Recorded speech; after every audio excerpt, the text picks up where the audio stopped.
मागे एकदा मी म्हटलं होतं ना, इतका चुकीचा कॅरम फुटलाय ना की कोणाच्या चौट्या कोणाच्या भोगात आहेत तेच कळत नाही.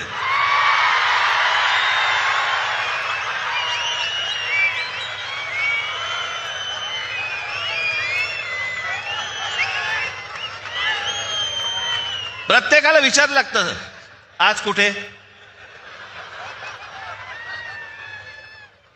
काही जण तर वेडे पिसे झालेत, वेडे पिसे. म्हणजे 52 साली जन्माला आलेला एक पक्ष 52 साली जनसंघ नावाने त्यांना 2026 ला पोरं भाड्याने घ्यावी लागतात.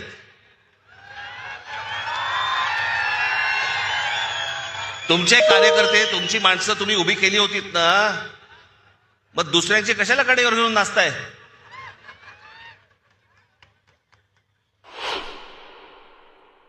म्हणजे आमचे मित्र आता संजय राऊत आता म्हणाले तपोवनातली झाडं इथे त्याला छटायची त्या महाजनना.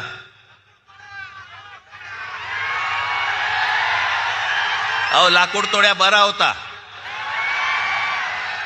पण झाडं पण छटायची ना. पण झाडं छाटायच्या अगोदर स्वतःच्या पक्षामधले कार्यकर्ते छाटले. या पक्षामधली लोक छाटली पहिली, बाहेरून झाडं मागवली आणि ती आता पक्षात लावतायत. फडणवीस आले आणि म्हणाले मी नाशिक म्हणे मी दत्तक घेतो.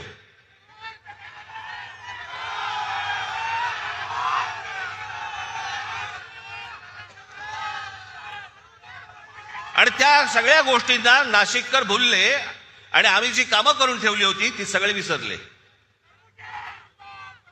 आणि दत्तक घेतो म्हटल्यानंतर हा बाप परत फिरकलाच नाही. आज शिवसेना आणि महाराष्ट्र नवनिर्माण सेनेच्या हातामध्ये तुम्ही आज सत्ता देऊन बघा, तुम्हाला नाशिकमध्ये पुन्हा चमत्कार घडवल्याशिवाय मी राहणार नाही. हे सगळे इथे बसलेले सगळे जे आज उमेदवार आहेत, उद्याचे सगळे नगरसेवक असतील, पण सगळे जण तुम्ही जर ताकदीने आज उभे राहिलात आमच्या पाठीशी आणि बाकीच्या पेकाडात लाथ घातलीत, तो समोर बोर्ड दिसतोय मला तिकडे क्रिकेटचा, त्याच्यावर लिहिले टोटल.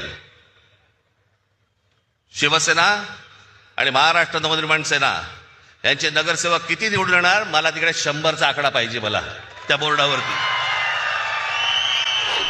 मग त्या उद्योगपती घाशात घालायचे.